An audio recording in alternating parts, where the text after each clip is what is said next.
कार्तिक मास के शुक्ल पक्ष की एकादशी को देवोत्थान या देव उठनी एकादशी कहते हैं। इस दिन भगवान श्री हरि विष्णु 4 माह की योग निद्रा के बाद जागते हैं और जिसके बाद से तमाम मांगलिक कार्य शुरू हो जाएंगे। भगवान श्री हरि की पूजा विशेष तौर पर इस दिन विशेष विधि से की जाती है।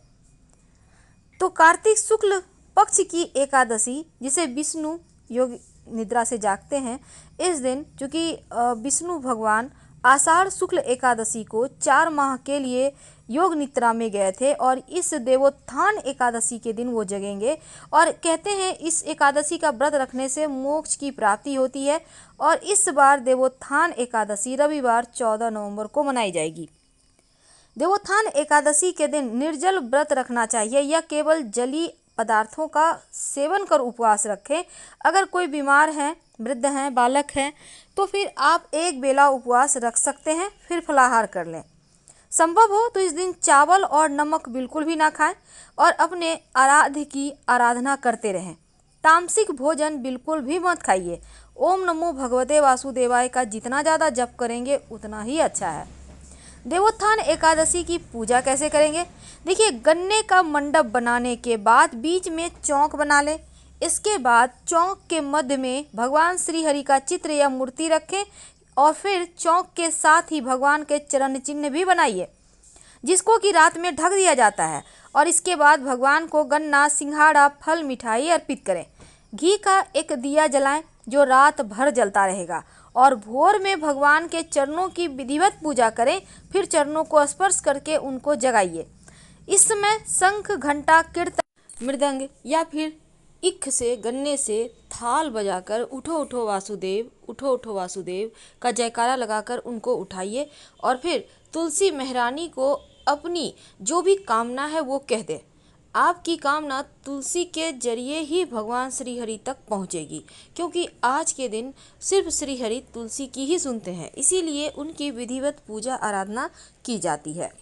तो आपको ये तो करना है। इसके साथ ही एकादशी की तिथि का पालन भी कीजिए और अगर व्रत रख सकते हैं तो सर्वोत्तम होगा। वैसे एकादशी तिथि का व्रत इस बार 2 सूर्योदय के कारण 14 नवंबर और 15 नवंबर दोनों ही दिन रखा जाएगा।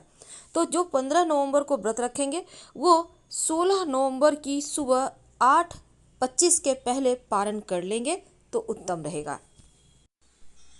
आप कुछ करें या ना करें, लेकिन तुलसी का विवाह जरूर करवाएं।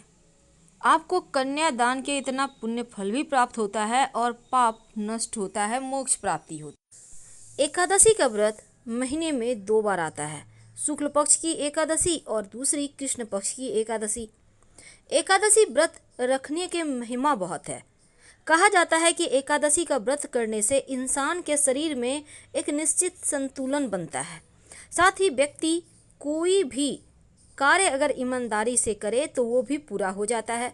अगर आप एकादशी व्रत का पालन करते हैं, अनजाने में हुए आपके पाप भी दूर हो जाते हैं। व्यक्ति को पुण्य की प्राप्ति होती है, साथ ही मोक्ष की भी प्राप्ति होती है। पुराणों में साल में आने वाली सभी एकादशी व्रत का विशेष महत्व कहा गया है और हर वर्ष 24 एकादशियां आती हैं। अब एकादशी ऐसी मान्यता है कि एकादशी की शुरुआत उत्पन्ना एकादशी से होती है और इसी एकादशी से एकादशी देवी उत्पन्न हुई थी। इसके बाद ही एकादशी व्रत का आरंभ हुआ।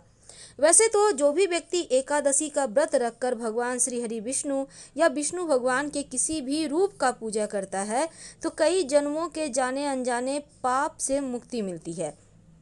साथ ही ऐसे व्यक्ति को मृत्यु के बाद वैकुंठ लोक की प्राप्ति होती है। लेकिन एकादशी व्रत के नियम भी हैं और इस दिन हर एकादशी व्रत के अलग अलग कथा हैं, अलग महत्व हैं और सुनने का भी विधान है।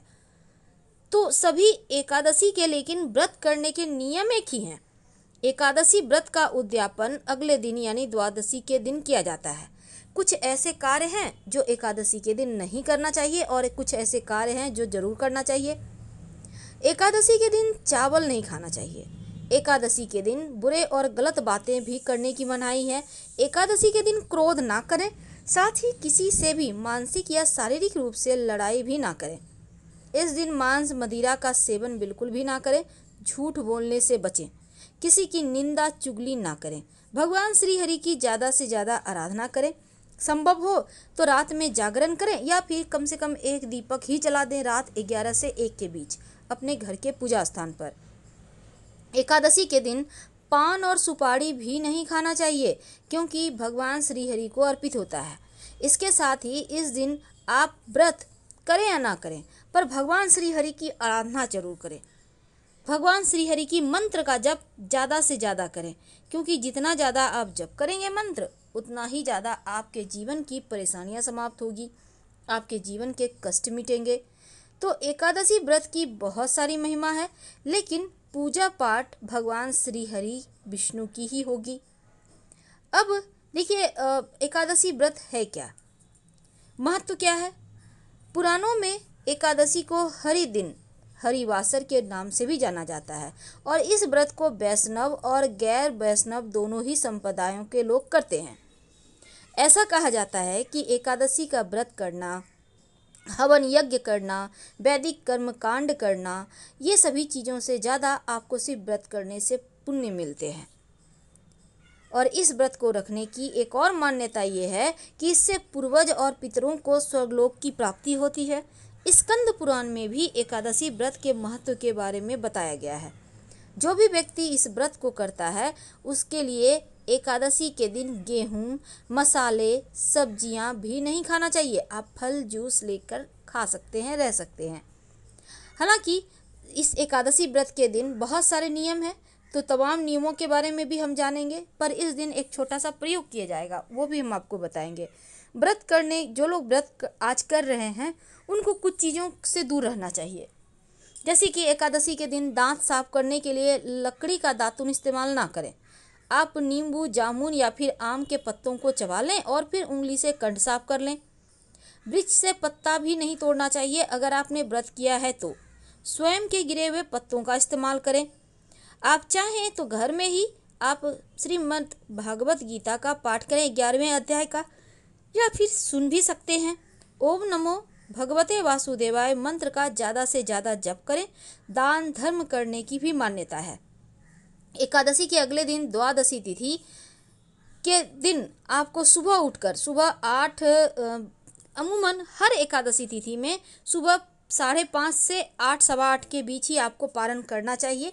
और पारण करने के पहले आप थोड़ा सा पैसा निकाल दें या फिर कुछ सामान निकाल दें या सामान्य भोजन की तरह ही कुछ खाना वगैरह निकाल दें। ऐसा करके फिर आप व्रत तोड़ें।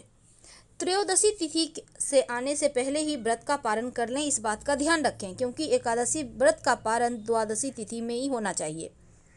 तो आप कोई चूक ना हो इसका ध्यान रखें। भले ही आप 24 एकादशी ना करें, मुख्य एकादशी करें, लेकिन आप नियमों का पालन जरूर कीजिएगा।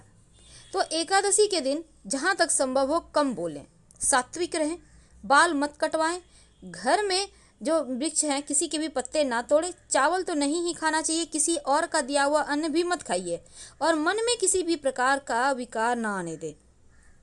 अब जैसे कि बहुत सारे लोग क्या करते हैं, फलारी में गोभी, पालक, सलजम वगैरह जूस वगैरह ले लेते हैं। मत खाइएगा, आप फल खाइए। एकादशी व्रत की कथा जरूर सुने क्योंकि इसके पीछे कई सारी कहानियां हैं। व्रत कथा बहुत महत्वपूर्ण है और एकादशी के दिन सुनने से व्रत कथा जो है ना बहुत अनिवार्य माना जाता है। शास्त्रों में कहा गया है कि बिना एकादशी की व्रत कथा सुने व्यक्ति को उपवास का पूरा फल नहीं मिलता। और तमाम बातें अभी तक हमने आपके साथ साझा किया कि कैसे एकादशी का व्रत करना चाहिए और क्या करना चाहिए। लेकिन आज हम एक छोटा सा प्रयोग लेकर आपके साथ जुड़े हैं। एकादशी के दिन आप जब व्रत करेंगे तो शाम के समय एक छोटा सा काम कीजिएगा। आप अपने घर में जब शाम में दिया बाती करेंगे तो दीपक में एक लौंग डाल दीजिए और अपनी मनोकामना कहिए, फिर आरती वगैरह करें, पूरे घर में दिखाएं। आप चाहें तो कपूर के सहारे लौंग डालकर जलाकर भी पूरे घर में दिखा सकते हैं या घी का बाती में भी कर सकते हैं। अगर आप दीपक में एक चुटकी काला तिल डाल देते हैं तो पितृदोष समाप्त हो जाते हैं, पितृदेव शांत हो जाते हैं, जीवन की मुश्किलें कम होती है और यहाँ तक कि शनिदेव की कृपा भी बरसती है। अगर दीपक में आप 2-4 काली मिर्च के दाने डाल देते हैं तो इससे भी नकारात्मक ऊर्जाएं शांत होती है। अगर सरसों के दाने डालते हैं तो जो आपके आसपास निगेटिविटी है, जो आपके जीवन की परेशानियां हैं, जो आपको लगता है अतिरिक्त आत्माएं, जो पितृदोष है, वो सभी चीज़ें समाप्त हो जाती है। तो आप अपनी सुविधानुसार चीज़ों को जलाइए और नहीं कुछ समझ में आए तो एक लौंग डालकर ही जलाकर पूरे घर में दिखाइए। जीवन की मुश्किलें कम होंगी, जीवन की परेशानियां कम होंगी। और साथ ही पास के किसी भी शिव जी के मंदिर में जाकर एकादशी तिथि के दिन, क्योंकि भगवान श्री हरि के आराध्य शिव जी हैं और शिव जी के आराध्य श्री हरि विष्णु हैं, तो उनके मंदिर में एक दिया जरूर जलाइएगा, तभी इस दिन के व्रत को आपका पूरा फल मिलता है। दीपक सरसों के तेल का भी हो सकता है, घी का भी हो सकता है, पर उसमें भी लौंग डाल दीजिएगा। जीवन की मुश्किलें कम होंगी, जीवन की परेशानियां कम होंगी। और तुलसी जी में जब दीपक जलाइएगा तब तुलसी जी की 3 परिक्रमा या 11 परिक्रमा कीजिएगा, ओम नमो भगवते वासुदेवाय मंत्र का जप करते हुए। जब आप तुलसी के नीचे दिया जलाएंगे तो उस दीपक में एक लौंग रखिएगा, आपकी कामना तुलसी महारानी जरूर पूरी करेगी। दूसरा, जो घर में दीपक जलाएंगे आप उसमें लौंग या काली मिर्च रखें या ना रखें, लेकिन सरसों के, पीली सरसों के 2-4 दाने जरूर रख दीजिएगा। इस दिन सरसों का विशेष प्रयोग किए जाते हैं। अपने घर के पूजा स्थान पर रात 11 से 1 के बीच कभी भी आप एक दिया जला दीजिएगा। जो दिया कम से कम आधा घंटा जरूर जले, इस बात का ध्यान रखिएगा। दिया घी तेल किसी भी चीज़ का जलाएं, पर अगर घी का जलाते हैं तो ज़्यादा अच्छा, क्योंकि सरसों का तेल का व्यवहार तो आपको करना नहीं है। हाँ, आप उसमें तिल का तेल या आप दीपक में, जब आप घी का दीपक जलाएंगे उसमें एक लौंग रख दीजिएगा, आपकी सारी मन्नत पूरी हो जाएगी। तो हम आपसे विदा लेते हैं। जानकारी अच्छी लगे तब लाइक कर सब्सक्राइब करें, अपनों से शेयर करें और कमेंट में हर हर महादेव जरूर लिखें। धन्यवाद।